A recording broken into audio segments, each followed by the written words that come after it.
Bienvenue dans le débat de France 24. Il en avait fait sa tribune de choix 4 années durant, réservant bien souvent ses annonces présidentielles à ses followers plutôt qu'au public américain dans son ensemble. Donald Trump se retrouve banni de Twitter.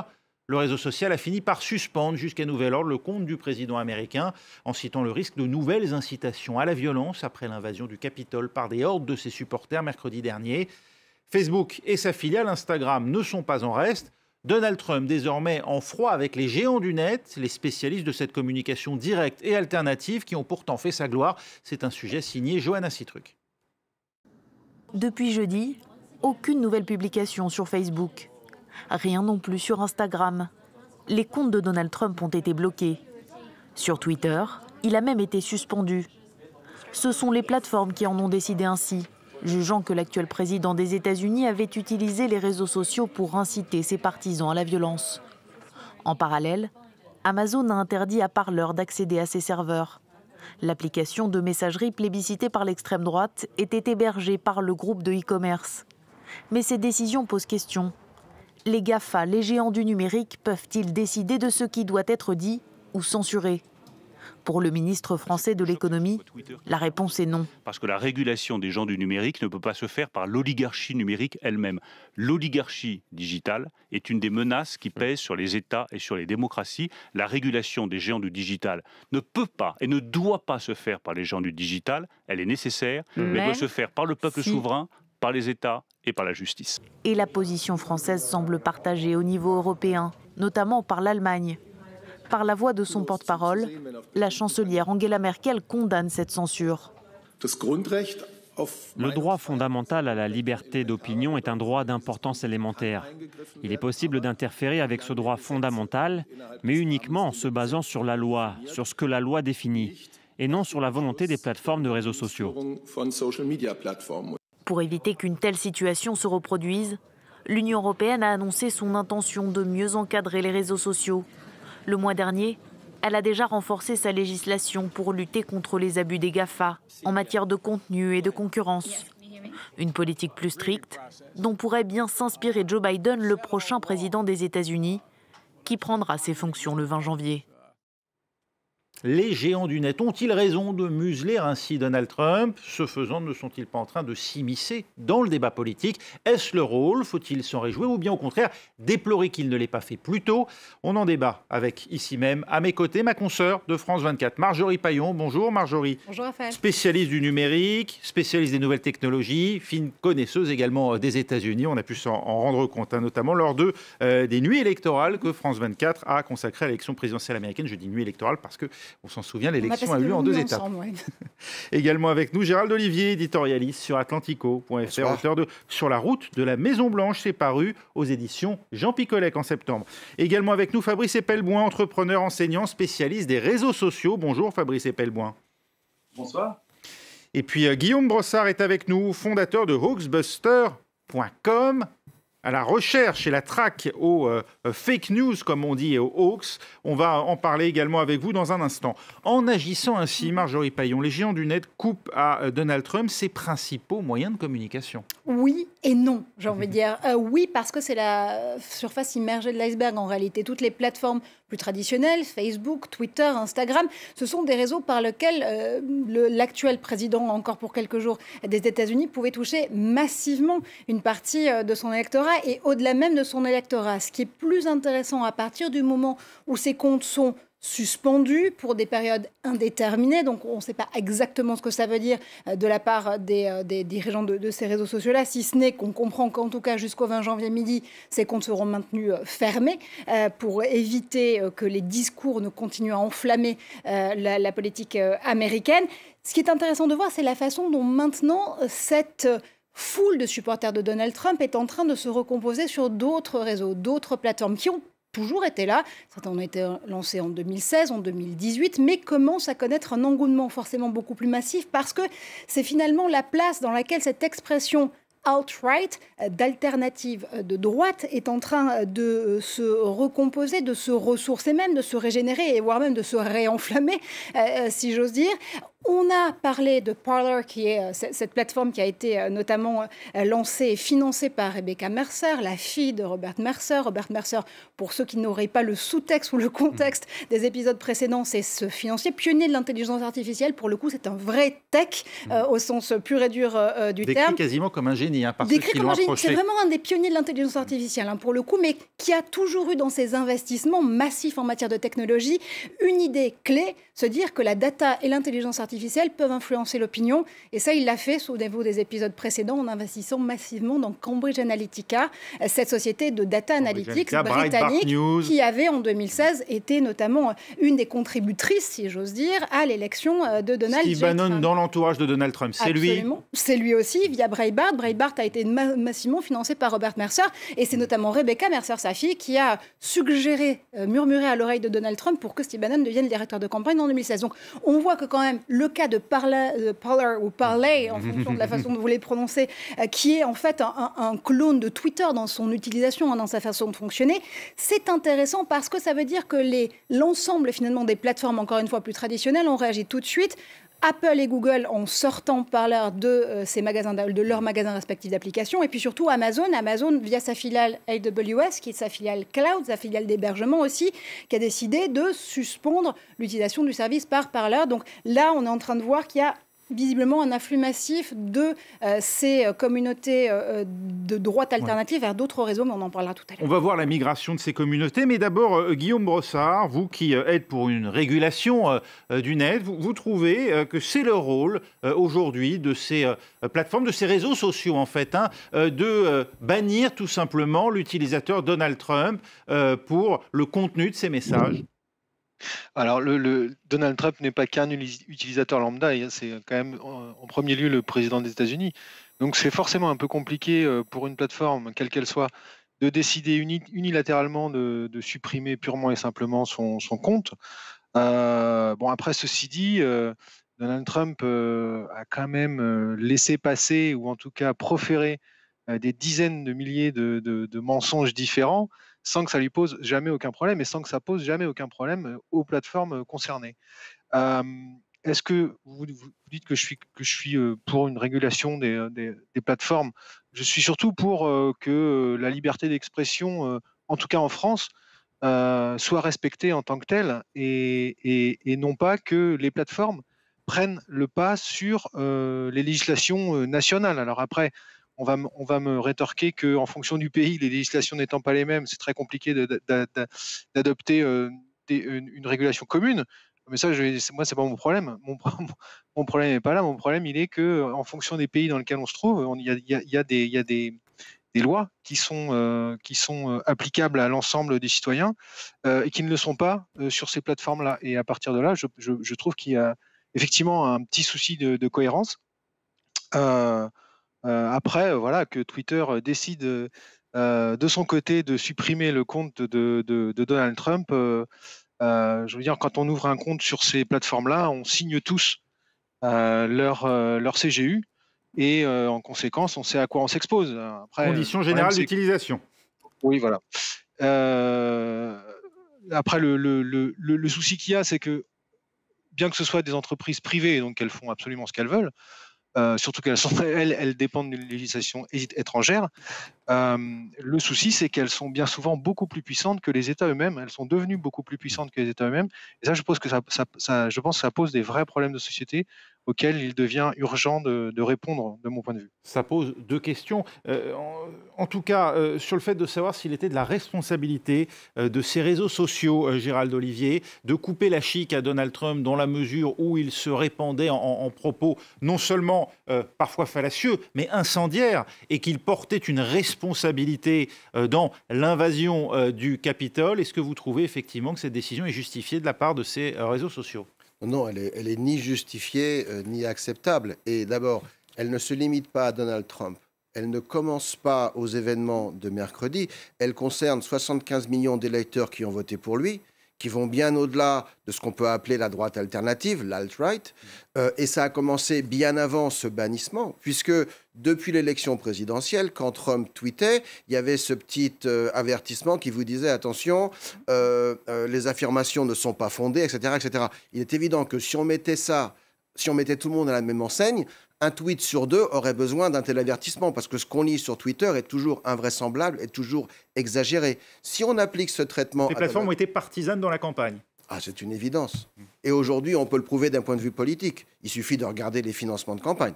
Si vous regardez l'argent qui a été donné par les GAFA aux candidats, pas seulement Donald Trump ou Joe Biden, mais surtout tous les candidats au Congrès, au Sénat lors des élections locales, le rapport, c'est de 5 contre 1 en faveur des démocrates. Donc, et aujourd'hui, on peut d'ailleurs se poser la question, qui à mon avis est fondamentale aux États-Unis, jusqu'à quel point le Congrès, les élus du Congrès, sont-ils dans la poche des GAFA ? Parce que quand un GAFA a payé pour votre élection, il contrôle indirectement votre réélection. S'il vous le coupe le robinet d'argent, ce sera ça en moins pour aller vous faire réélire dans 2 ans. Je rappelle, et on l'a oublié, un petit détail un petit peu technique, il y a 15 jours, lorsque Donald Trump a mis son veto sur la fameuse loi de défense, l'une des raisons de ce veto, c'est qu'il souhaitait que la fameuse section 230 de la loi de communication soit révisée. C'est une section qui autorise les GAFA à ne pas être responsables du contenu de ce qu'ils diffusent. Donc d'un côté, ils ne sont pas responsables, de l'autre, ils se permettent de choisir ce qu'on a le droit de dire et de ne pas dire. Trump a dit « il faut que ça change » et le Congrès a dit « non ». Et on peut se poser la question « pourquoi ?» Fabrice Epelboin, Donald Trump qui voulait responsabiliser les réseaux sociaux pour le contenu qu'il publie. Est-ce que ça n'a pas tout aujourd'hui de l'arroseur arrosé ? Un peu, mais ça a aussi un contexte et il est important de prendre en compte le contexte. Le contexte, c'est une dégringolade, une très sévère correction boursière qui a été infligée à l'ensemble des GAFAM, devant la perspective d'avoir notamment Elizabeth Warren qui viendrait dans le Department of Commerce et qui viendrait, elle, réguler très sévèrement les GAFAM. Donc on est dans quelque part une transition de pouvoir que les GAFA accompagnent et pour l'instant, on est plutôt dans une preuve d'allégeance au nouveau pouvoir qui s'installe parce que force est de reconnaître que autant Twitter a très clairement à la fois profité énormément de Donald Trump, tout comme quelque part le New York Times qui a vu ses tirages exploser sous l'ère de Donald Trump, mais c'est toujours opposé à Donald Trump. Autant Facebook a très clairement été complice, vraiment très largement complice. Donc là, on a finalement un revirement, une forme d'allégeance qui se fait passer pour une forme de justice qui n'a absolument rien de démocratique. Ça pose de très nombreuses questions. Mais alors, Fabrice Epelboin, ces accusations de fake news, cette pensée en silo dont beaucoup d'experts attribuaient, à laquelle beaucoup d'experts attribuaient l'élection de Donald Trump en 2016 et qui aurait été largement favorisée par l'espace ouvert, par ces réseaux sociaux, par ce manque de régulation. Est-ce que tout cela c'est faux donc? Ces réseaux sociaux, depuis le début, ils militent activement contre Donald Trump? Non, du tout. Facebook, très clairement, il y a de très lourds soupçons de complicité avec Donald Trump. Rappelons, comme le disait Marjorie au début de ce débat, que non seulement Robert Mercer a financé Cambridge Analytica, mais comme l'a publié le Guardian, c'est Palantir qui a créé les algorithmes utilisés par Cambridge Analytica. Et derrière Palantir, vous avez Peter Thiel, qui est non seulement le monsieur numérique de Donald Trump, l'un des autres génies génies de la tech qui entourent Donald Trump, mais qui est aussi le premier investisseur de Facebook, un grand ami de Mark Zuckerberg, et l'un des rares personnes à siéger au conseil d'administration de Facebook. Donc, du côté de Facebook, c'est plutôt un camp pro-Donald Trump qui, en ce moment, est dans une stratégie de l'urgence. Du côté de Twitter, c'est nettement moins des pro-Donald Trump, mais il faut quand même reconnaître que Twitter a énormément profité de l'utilisation massive que Donald Trump a fait de cette application-là. Donc on est dans quelque chose de beaucoup plus nuancé que les gentils et les méchants. On a eu tort, Marjorie Paillon, de reprocher à Twitter une forme de complicité avec Donald Trump, de ne pas avoir suffisamment contrôlé les propos du président, ou bien, comme le dit Fabrice Epelboin, on a toléré du côté de Twitter tant que ça profitait, disons, aux intérêts de la firme. C'est quand même 88 millions de followers. Près de 90 millions de followers pour Donald Trump, en effet, sur Twitter, et ce compte suspendu qui ne tweete plus depuis 48 heures maintenant. Mais je pense qu'il y a d'ailleurs, Twitter a beaucoup à perdre sur la suspension du compte en termes de là business, aussi, oui et non. En réalité, oui et non, parce que en l'occurrence, il va y avoir forcément un mouvement des pro-Trumpistes qui va repartir sur ces plateformes alternatives dont on parlait il y a encore un instant. Mais en réalité, il y a à la fois dans les arguments de Gérald ici et les arguments de Fabrice des choses qui sont absolument sine qua non de ce qui est en train de se passer. Ça fait 2-3 ans désormais qu'on est sorti d'une sorte de, même en tant que nous utilisateurs, d'une sorte de fascination de la technologie pour le plaisir d'innover à une technocritique permanente. C'est-à-dire qu'on se rend bien compte que ces plateformes, on l'a vu en 2016, mais pas que. Il y a des moments où en 2008, elles permettent l'élection de Barack Obama parce qu'il y a un engouement avec des mini-ambassadeurs de campagne qui commencent à investir ce discours très pro-Obama sur ces mêmes réseaux sociaux qui ont permis l'élection de Donald Trump en 2016. Et on se rend compte au fur et à mesure que finalement cette agora en ligne, elle est constitutive d'un discours politique et de la façon dont on va fabriquer une opinion. La problématique depuis 2016, c'est que sur ces réseaux sociaux, ce n'est plus une fabrique de l'opinion, mais une confortation des opinions contradictoires. Plus on va être en faveur d'un sujet, plus on va recevoir des posts, des propositions, des informations, des avis d'amis qui vont conforter votre opinion. Là, c'est ce qu'on appelle la pensée en silo. Hein. Absolument. Mais ce dont on est en train de se rendre compte là, parce que ça fait aussi plusieurs saisons que les régulateurs de tout pays confondu essayent de mettre les plateformes au pas, c'est que, oui, en fait, on a mis le doigt dans l'engrenage depuis très longtemps. Maintenant, un réseau social, une application de messagerie, ce sont des endroits où vont se forger et se conforter les opinions. Mais là où ça devient extrêmement intéressant, c'est que quand j'entends Bruno Le Maire parler, par exemple, de l'oligarchie digitale ce matin chez nos confrères de France Inter, lui, il prend la position d'un régulateur, d'un homme de gouvernement qui veut réguler, qui veut garder sa position. Donc, à partir du moment où on a Facebook, on a Twitter, on a encore une fois les patrons de ces réseaux traditionnels qui essaient de prendre de l'avance sur la régulation qui pourrait leur être imposée, parce qu'elle fait des mois et des mois qu'ils doivent se présenter devant le Congrès, devant les sénateurs, puis devant les représentants pour pouvoir expliquer comment fonctionne leur réseau, pour expliquer pourquoi des discours de haine se propagent. On parlera du fameux projet de loi Avia qui n'est toujours pas sorti Absolument, de terre d'ailleurs. Oui, ça c'est une problématique franco-française, mais en l'occurrence, ça fait des mois maintenant qu'ils se préparent à cette régulation qui évidemment, va finir par arriver. La vraie question dans tout ça, c'est... vous savez, il y a cette expression des weapons of mass destruction aux États-Unis. Finalement, les armes de destruction massive. C'est une arme d'opinion massive. Et ça, on le sait depuis de nombreuses années maintenant. La vraie question, c'est de savoir qui peut décider de ce discours en ligne. Est-ce que ce sont en effet les régulateurs approuvés, comme le dit Bruno Le Maire, ou est-ce qu'il peut y avoir une forme d'autorégulation? Sommes-nous face à une nouvelle fabrique de l'opinion, une nouvelle manière de penser pour ceux qui s'informent exclusivement ou de plus en plus via les réseaux sociaux? Ce sera le thème de la deuxième partie de cette émission. On se retrouve dans un instant.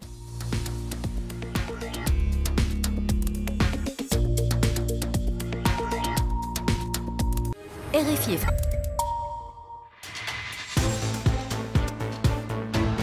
Et c'est la deuxième partie du débat de France 24. Donald Trump banni des grands réseaux sociaux, Twitter, Facebook ou encore Instagram. Les réseaux ont-ils raison de vouloir couper la chic du président américain ou sont-ils en train d'outrepasser tout simplement leurs droits en empiétant ainsi sur les libertés? La première d'entre elles, la liberté d'opinion. On continue d'en parler avec toujours parmi nous Marjorie Paillon, ma consoeur de France 24, qui présente notamment Tech 24 sur notre antenne, avec également Gérald Olivier, éditorialiste sur Atlantico.fr, avec Fabrice Epelbout, entrepreneur et enseignant spécialiste des réseaux sociaux, avec Guillaume Brossard, fondation de Hoaxbuster.com. Mais d'abord, on se dirige vers un pays qui n'avait pas les faveurs de Donald Trump, c'est le moins qu'on puisse dire, c'est la Chine, où là la problématique est toute différente. Charles Pellegrin, notre correspondant, est avec nous en direct de Pékin. Charles, en Chine, le gouvernement là, est accusé de museler les géants du net en cherchant à les affaiblir. Que craint exactement le pouvoir chinois vis-à-vis de ces géants? En fait, pendant longtemps, le pouvoir chinois a une attitude assez de laisser faire vis-à-vis de ces géants de la tech, en les laissant se développer eux-mêmes et même en les protégeant notamment de la compétition étrangère. Mais récemment, à peu près en même temps que le reste de la planète, eh bien, le gouvernement chinois a commencé à s'inquiéter un peu plus des pratiques monopolistiques de ces géants de la tech, notamment le groupe Alibaba ou le groupe Tencent. Juste pour vous donner une idée, Alibaba, ça représente à peu près 3/4 de toutes les ventes en ligne en Chine et même 1/5 de toutes les ventes au détail sur le pays. Donc ce qui les inquiète, c'est de voir ces compagnies gagner trop de pouvoir, prendre trop de place et d'avoir en fin de compte plus de pouvoir que le gouvernement central, que l'autorité politique à Pékin. Jack Ma a disparu, ça fait l'objet d'ailleurs de toutes les discussions dans les milieux et les cercles d'affaires. Il se trouve qu'Alibaba, l'entreprise qu'il a fondée, est une entreprise de e-commerce, mais on peut faire beaucoup de choses finalement avec Alibaba. Et d'ailleurs, Jack Ma lui-même, dernièrement, s'est fait épingler pour des discours jugés critiques envers le pouvoir. Oui, absolument. Quelques jours après avoir fait un discours à Shanghai où il s'en est pris à une mentalité qu'il a qualifiée de petits bras des régulateurs chinois, eh bien, les autorités chinoises ont opté de suspendre l'introduction en bourse de Ant Group, la filière, disons, fintech du groupe Alibaba. Et après cela, des enquêtes ont été menées pour pratiques monopolistiques au sein de Alibaba. Donc là, c'était encore une fois un signal fort envoyé par le gouvernement à Pékin et Xi Jinping lui-même aux géants de la tech chinois, leur expliquant qu'en Chine, c'est le Parti communiste qui prend les décisions et qui est au pouvoir. Le parti qui établit une censure étroite sur tout ce qui peut se dire et se faire sur Internet.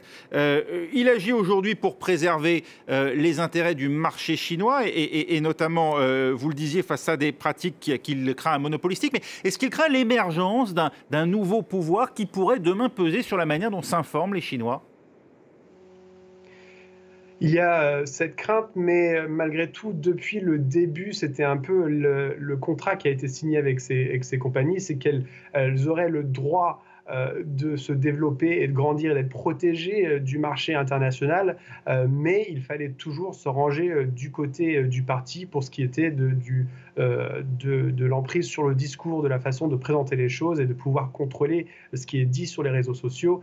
Ça, même quand même il y a plusieurs années, quand les groupes avaient plus de liberté, c'était de la ligne rouge qu'il ne fallait pas dépasser. Le discours est toujours très étroitement contrôlé par les autorités centrales ici en Chine. Merci, ça c'était évidemment le cas de la Chine avec Charles Pellegrin. La situation aux États-Unis est bien différente puisqu'aujourd'hui c'est le président lui-même qui se retrouve censuré par les réseaux sociaux, exactement la situation inverse. Fabrice Epelboin, est-ce qu'il y a un risque demain pour le pluralisme de l'information dans les grands pays occidentaux du fait du pouvoir aujourd'hui acquis par ces réseaux sociaux, ou bien sont-ils justement eux-mêmes la garantie de ce pluralisme en offrant de nouvelles voies d'expression directes aux citoyens ? Les deux. On a vu la démonstration par Twitter et Facebook d'un pouvoir autoritaire, au même titre que la Chine est un pouvoir autoritaire. La différence, c'est que la Chine est un gouvernement, Facebook ne l'est pas. Mais Facebook n'est pas tout à fait une entreprise, ce n'est pas évidemment un État. C'est quelque chose d'hybride. C'est quelque chose qui est capable de changer la société. Facebook a changé profondément la société française, a changé profondément une multitude de sociétés, a disrupté fondamentalement certaines sociétés. Rappelons-nous, le printemps arabe est né à travers Facebook. Mais en même temps, Facebook n'est pas un organe démocratique, n'a aucune légitimité pour réguler quoi que ce soit de lui-même. Et de ce point de vue, on a affaire, là encore, à une forme de régime autoritaire. Ils vont devenir quoi, d'après vous, ces 88 millions de followers de Donald Trump, Gérald Olivier, qui étaient présents sur Twitter? Ils vont migrer vers un autre réseau social ou est-ce qu'ils vont continuer de s'exprimer? Parce qu'on le voit, dès qu'on évoque des sujets, disons, clivants, eh bien, il y a quand même une forte proportion de la droite alternative, d'ailleurs, quel que soit le sujet, et pas seulement américaine. Oui, alors, c'est une très bonne question, parce qu'en fait, la vraie menace, elle est là. Parce que ce qui se passe, en fait, c'est qu'on a aux États-Unis, c'est amusant, enfin pas amusant, mais c'est ironique de voir que ce qu'on dénonce de la part du gouvernement chinois est en train de se mettre en place de la part des GAFA aux États-Unis, c'est-à-dire une volonté de contrôler le discours. Ce que les Chinois ont toujours voulu faire, c'est contrôler ce qui était dit sur Internet. Ce que les GAFA, ce que Twitter fait, c'est contrôler ce qui est dit sur ces tuyaux. Et en fait, l'arrivée, c'est qu'on a un régime qui se met en place où la liberté d'expression, dans ce qui est supposé être la capitale du monde libre, ou le premier de tous les pays du monde libre, eh bien aujourd'hui, elle est régimentée. Et les 80 millions de followers et les 75 millions d'électeurs de Donald Trump, ils vont migrer vers autre chose, oui, si cette autre chose est autorisée à exister. Parce qu'actuellement, l'autre aspect du problème, c'est que Twitter a un monopole. Et on l'a bien vu avec Parler ce week-end, Amazon, Apple, Google ont décidé de ne plus respecter leur licence vis-à-vis de Parler. Et du coup, au motif que l'information sur Parler ne serait pas régulée, il n'y a pas de modérateur. Voilà, oui, mais au nom de quoi devrait-il y en avoir, puisque ces gens ne sont pas responsables du contenu de ce qu'ils diffusent. Ce sont juste des tuyaux. C'est là où il y a une hypocrisie qui est majeure et qui doit être résolue. Ce ne sont pas des organes de presse. Quand quelqu'un vient sur votre plateau ou que vous dites quelque chose, vous êtes légalement responsable de ce que vous dites. Et quand un journal imprime quelque chose, on peut le suivre en différents. Sauf qu'aujourd'hui, beaucoup de gens s'informent exclusivement par les réseaux sociaux. Alors ça, c'est encore plus malheureux. Et vous en parliez tout à l'heure avec cette pensée de silo où on est enfermé par les logarithmes dans une pensée qui se rétrécit de plus en plus, qui, je pense d'ailleurs, participe au fait qu'on a une division très, très polarisante aujourd'hui aux États-Unis. Donc il est souhaitable qu'il y ait une alternative d'une façon ou d'une autre à Twitter. Si Twitter est le New York Times de demain, eh bien qu'il y ait un New York Times équivalent, je veux dire, pour ceux qui ne sont pas d'accord avec ce discours-là. Guillaume Brossard, vous êtes d'accord, il ne devrait pas y avoir de modération d'une certaine manière et une concurrence entre les réseaux sociaux pour éviter effectivement que l'un domine et n'ait la possibilité d'imposer ses vues? Non, personnellement, je ne suis pas du tout d'accord. Il est nécessaire et voire indispensable qu'il y ait une modération sur ces plateformes.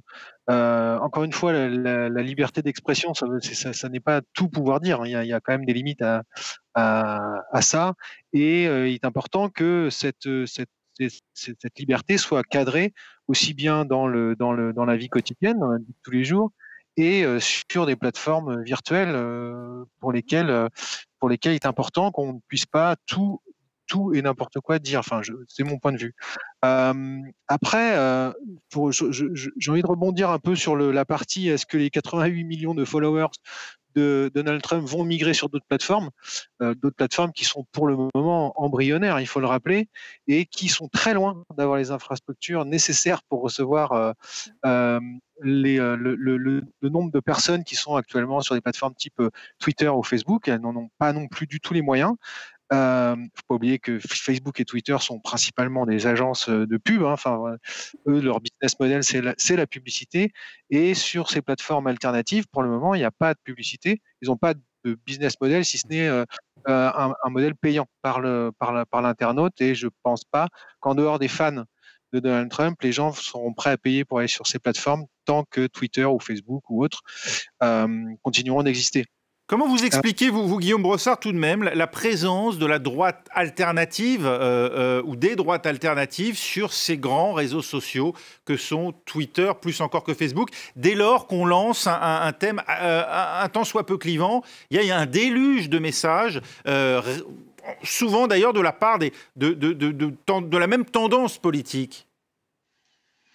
Alors ça a plus ou moins été dit tout à l'heure, les plateformes ont tendance, et là encore c'est dans leur intérêt, à conserver les opinions des gens bien au chaud dans des petits bocals, et les gens sont tellement enfermés dans leur bulle de conviction finalement, que dès qu'il y a un appel d'air qui leur permet d'aller les exprimer ailleurs, ils ont l'impression d'être agressés par des opinions contraires aux leurs, et forcément cet appel d'air fait que tout le monde va s'engouffrer dans la brèche avec un effet un peu un blast quoi, qui fait qu'on se sent tout de suite submergé. Alors quand on est la cible de ces appels d'air, c'est très très dur à vivre. Et puis quand on fait partie du camp du bien entre guillemets, quel qu'il soit, que ce soit l'alt-right ou les démocrates en l'occurrence, on en profite, on a envie d'enfoncer le clou mais ça c'est juste des histoires de bulles qui à des moments s'ouvrent à des moments donnés et puis se referment aussitôt parce qu'on est bien au chaud dans notre petit cocon sur ces plateformes. Mais je vois pas pourquoi l'alt-right n'aurait pas le droit d'exister sur Twitter ou Facebook. Ils y sont très très bien d'ailleurs. Marjorie Paillot, il y a une surreprésentation des opinions radicales sur ces réseaux sociaux. Et est-ce que c'est dû au fait qu'ils drainent davantage d'utilisateurs eux-mêmes radicaux ou qu'au contraire ils contribuent à une radicalisation des gens? On est sur une version exacerbée, parce qu'elle est en ligne, plus virale et plus massive, de ce qui se passerait en réalité dans la vraie vie. Ce qui se passe, c'est que ces expressions dites alternatives, mais qu'elles soient d'extrême droite ou qu'elles soient d'extrême gauche, elles se retrouvent extrêmement bien représentées en ligne parce que c'est l'endroit où elles peuvent s'exprimer encore une fois le plus viralement, le plus massivement et toucher potentiellement le plus de sympathisants possible.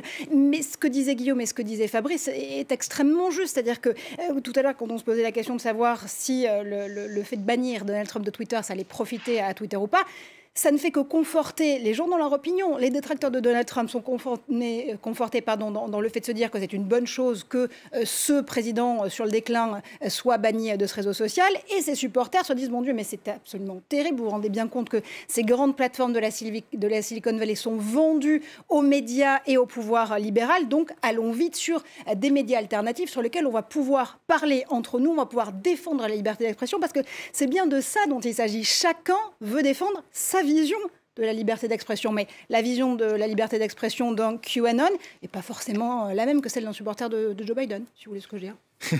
Fabrice Epelboin, c'est le fait que Donald Trump aujourd'hui n'ait plus de tribune sur Twitter, est-ce que ça réduit le risque de voir ses supporters faire à nouveau ce qu'ils ont fait la semaine dernière, c'est-à-dire de voir à nouveau des dérives violentes ou pas du tout, le fait de lui supprimer ce porte-voix? Alors, pas du tout, bien au contraire. Le FBI a d'ailleurs émis une alerte cet après-midi signifiant qu'il se préparait d'autres assauts de d'autres parlements, notamment au niveau des États américains, qui pourraient être extrêmement violents. Et par ailleurs, il ne faut pas se faire d'illusions. Ces gens-là ne vont pas tant aller sur Parler qu'aller dans ce qu'on appelle pompeusement le dark social, c'est-à-dire très concrètement des groupes sur WhatsApp, sur Telegram, qu'on pratique nous-mêmes, dans lequel un petit nombre de gens échangent une multitude d'informations et ils vont se disséminer dans une multitude de groupes. Et il faut quand même rappeler que l'accession au pouvoir de Bolsonaro s'est faite sur cette stratégie. Et d'ailleurs, elle a été fomentée par Steve Bannon. Donc, si vous voulez, ils ont une longueur d'avance, ils ont toujours eu une longueur d'avance. La présence de l'alt-right sur ces réseaux sociaux, elle tient au fait qu'ils n'étaient pas dans les médias, que ce soit aux États-Unis ou en France.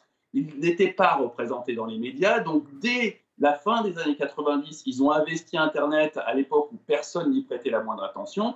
Pour voir l'exemple français, ils ont commencé avec les pages perso. Ensuite, ils ont accédé au blog. Ensuite, aux réseaux sociaux. Et au moment où les grands groupes politiques se sont souciés de se mettre sur les réseaux sociaux, ce qui date de finalement il y a 3, 4, 5 ans pour les plus avant-gardistes, ils se sont retrouvés confrontés à une alt-right qui était là depuis une génération. Donc forcément, les usages, les pratiques militantes, les modes dialectiques, la façon de convaincre les autres, la façon de faire de la politique, ça fait une génération qu'ils pratiquent tout ça. De l'autre côté, dans le camp du bien dont parlait Guillaume, ça fait quelques années à peine. Et pour l'instant, on en est à une projection de la politique à papa dans les réseaux sociaux. Eux ont réinventé la politique à travers les technologies. C'est ce qu'a fait Steve Bannon et c'est ce qu'a donné Donald Trump. Donc s'imaginer qu'en censurant Donald Trump, on va régler le problème, c'est une illusion complète. Ces gens-là ont une génération d'avance, il s'agirait de ne pas le perdre de vue.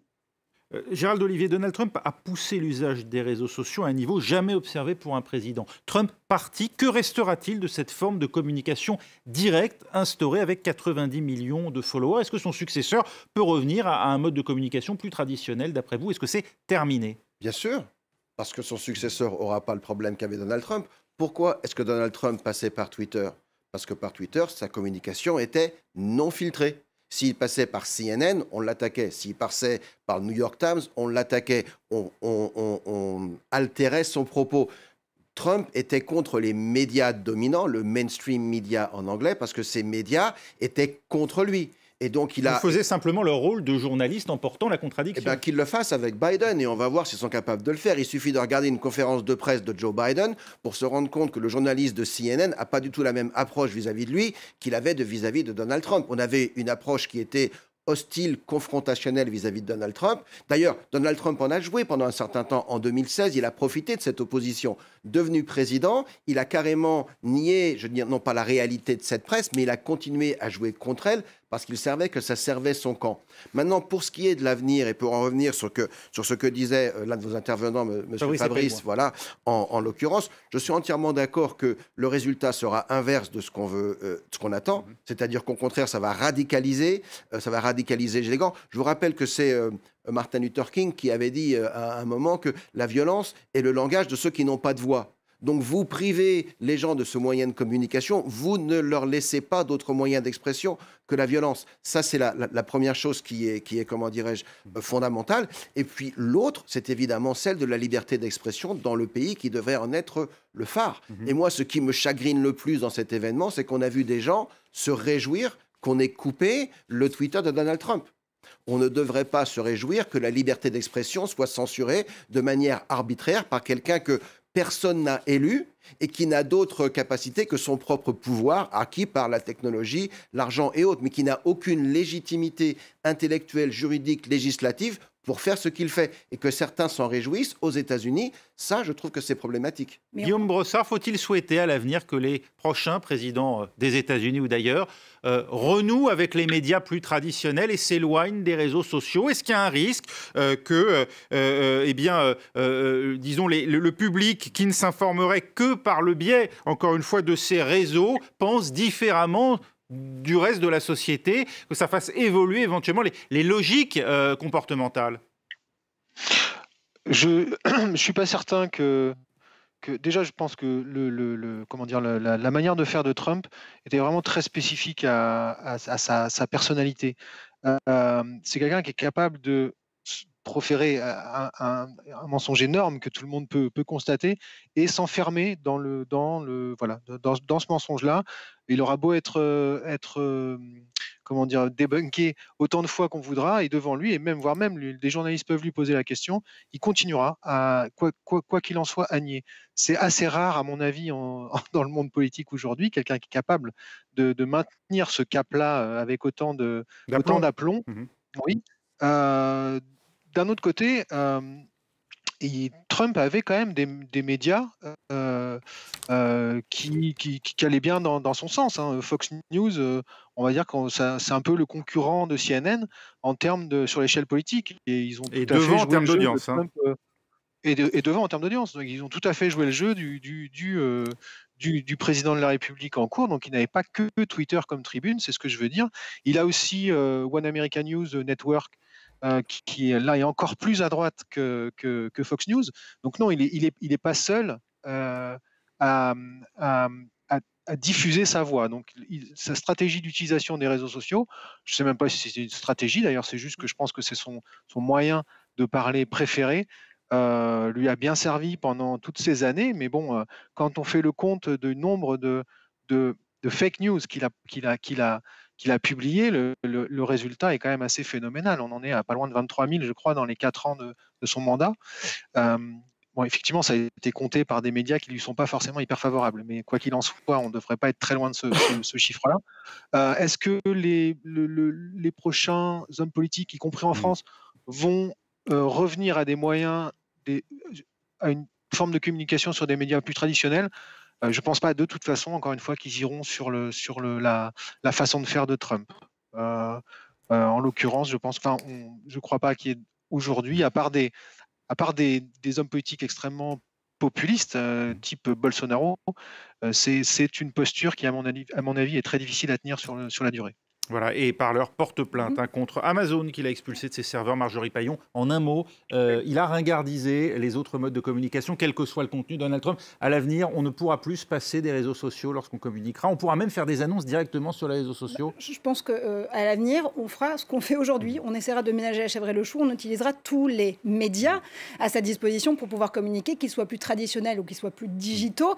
La vraie question, ce sera de savoir dans la tête de ceux qui les liront, qui les écouteront, les regarderont, qui a financé le réseau, le canal sur lequel on s'adresse. La vraie problématique aujourd'hui, c'est qu'on est entré dans l'ère du technopouvoir et de la fabrication d'opinion contre celui du débat et du partage d'idées. Et la médiation telle qu'elle s'incarnait jusqu'à présent par des journalistes. Merci beaucoup Marjorie Paillon. Merci également à Gérald Olivier d'avoir été avec nous, à Fabrice Epelboin, à Guillaume Brossard. Et puis Charles Pellegrin était avec nous en direct de Pékin, notre correspondant en Chine. Restez avec nous, prochain journal dans 8 minutes sur France 24.